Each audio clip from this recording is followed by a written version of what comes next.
Steeler Ryan Shazier says he plans to play football again one day.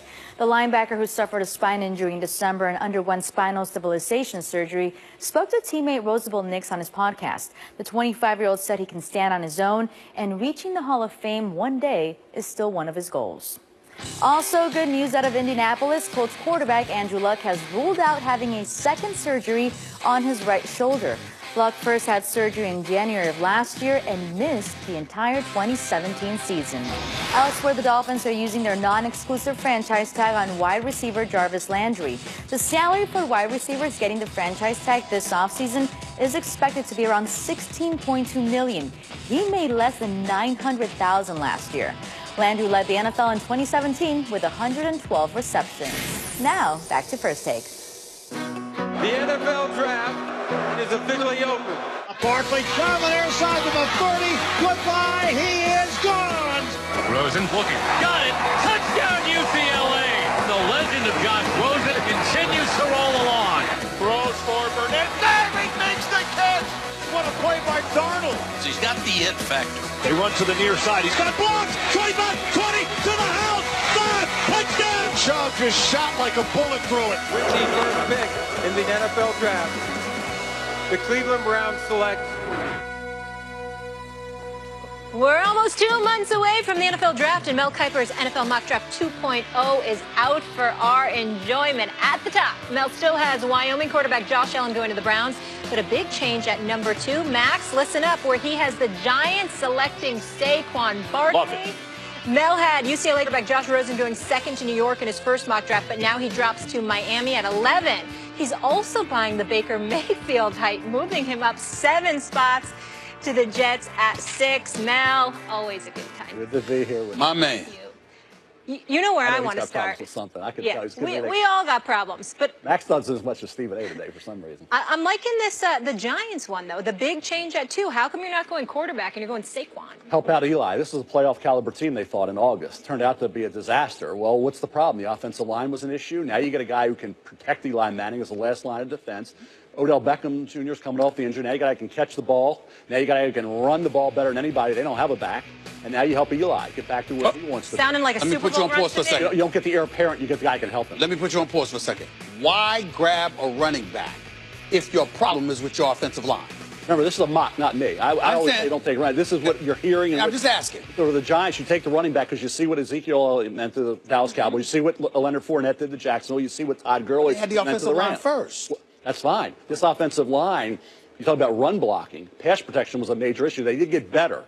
Barkley helps in that area because he's a good pass-blocking running back. Last line of defense is Barkley. You feel pretty good if you're Eli. You got the whole draft and free agency to upgrade your team. This is a missing link for this team is running back. This is a running back position that is major question mark. Who are you going to take? Do you take the heir apparent? We talked about Dallas with Romo. Do they take the heir apparent or do they take Zeke Elliott? Well, they didn't have an opportunity. They were gone anyway. But here you're looking at, do you think that he's finished? Is Ben Roethlisberger finished? Is Phillip Rivers finished? They came out the same year as Eli did. Get Eli back to where he wants to be, and then worry about the other positions down the line. If you got Davis Webb, you can maybe draft another young quarterback. Whatever you want to do there, fine. But to take a Josh Rosen, a Baker Mayfield, a Sam Darnold, a Josh Allen, while it is a pick that would make sense because you do need that heir apparent, right now I think you go for it. You try to get the team back quickly to where they want to be. There's so much here. Bill Polian tells us that the running back makes the line and not vice versa. Maybe that's one answer. We've seen running backs, Zeke and Fournette taken in the top 5 recently. That's another. How much do comments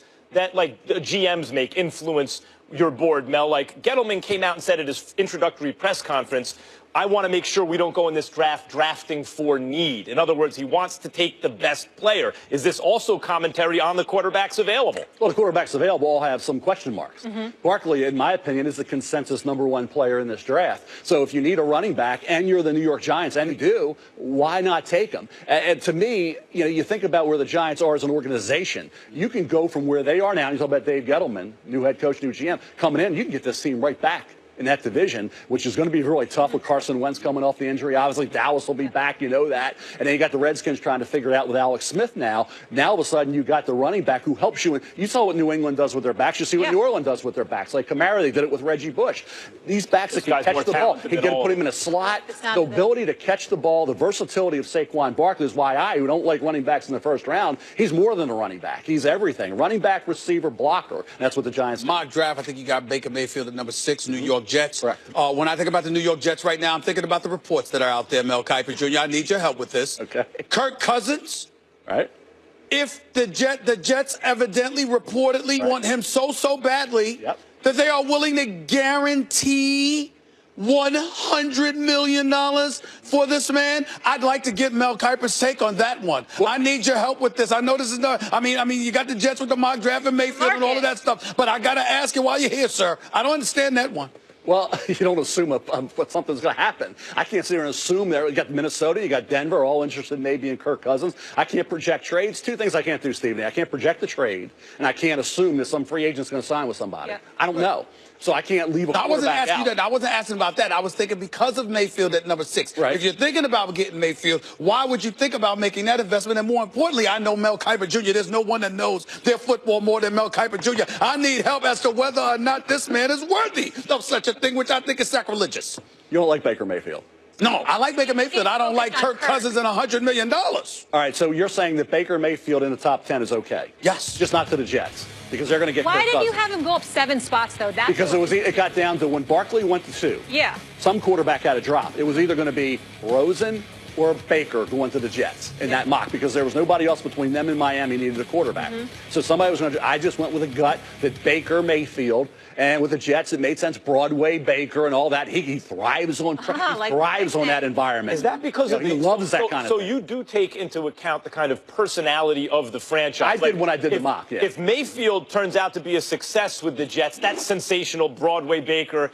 And if he flames out, if he fails, it'll be in spectacular Jets-like fashion. So that's the nature of the Jets to make a pick like that? Well, it was when I did the mock, it's based on what you're hearing, Max, and that's what you go by. What I think is what you're hearing. And you see, Rosen had 2 years of injury, and what you keep hearing is he's got to wow us over in interviews. And interviews are important because is he a galvanizer? Is he a guy that you can just, is going to be passionate about the game of football? That every teammate in that organization is going to realize Josh is our guy. He's a guy. They didn't win big at UCLA when he was there, and he had 2 years of injury. He didn't come back for the bowl game. He was in concussion protocol for 32 days. Those are something. So according to you and Todd McShay, both, Rosen has seemed to have slipped the most out of all these quarterbacks, I think Todd had him. right? Todd didn't have him slipping. I think Todd had him up there pretty high. Last I saw. Yeah. But ahead of now we got he's got Darnold at number 5 and Rosen at number 1. Right? I mean, what are we talking about here? He had Josh Allen. I'm sorry, you had But in other words, like Josh Allen and Darnold seem to be holding kind of steady as the top. Max, let me say and this. Rosen seems let to me be say falling. this. When you talk to them, they don't know who they're taking. So how are we going? These are mock drafts based on what you need and what you're hearing, but nobody has solidified that. Yeah, we haven't had the combine, and the combine is critical for interviews and medical. Until we get past the combine, it's all just speculation. That's why we're doing this. Excuse me bringing up Rosen because I knew you had Allen. I just got Rosen on my mind because of this reason. I'm trying to find out where the slippage took place with this guy. There was no slippage. Okay. The slippage was that it was the fact that when Barkley jumped to 2.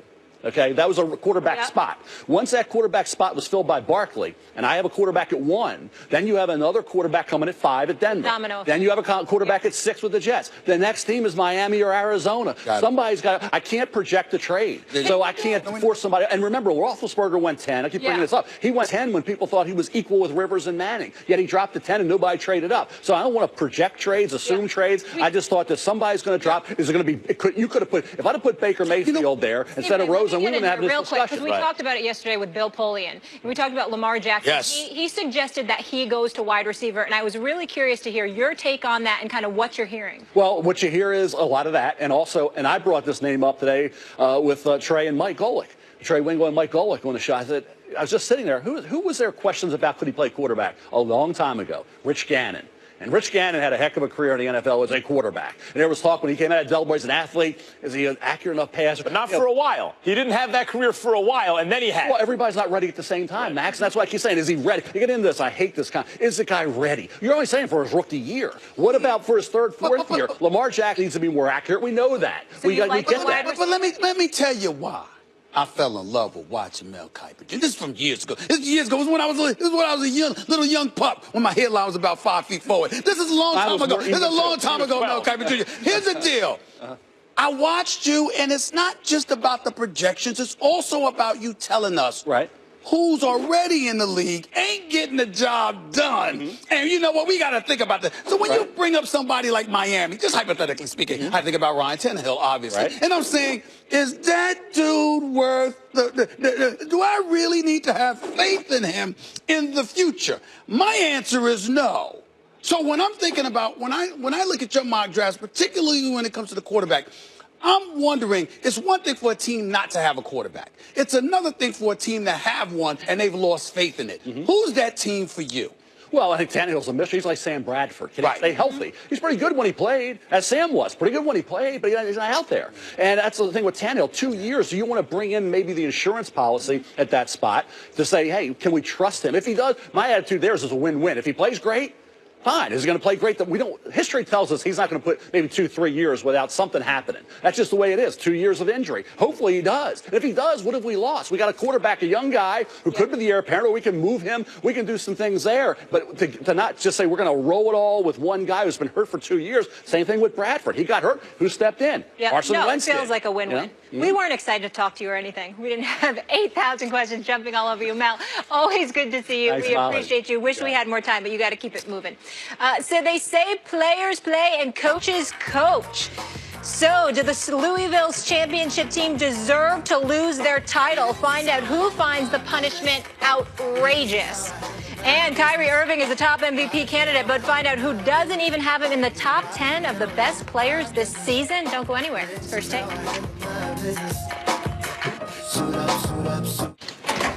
Changing your oil after 3,000 miles? Kevin Harvick. If you'd used Mobil 1 annual protection, you wouldn't have to. Protect your engine for 1 year with just one oil change. Don't change your oil. Mobil 1 annual protection. Smile, Dad.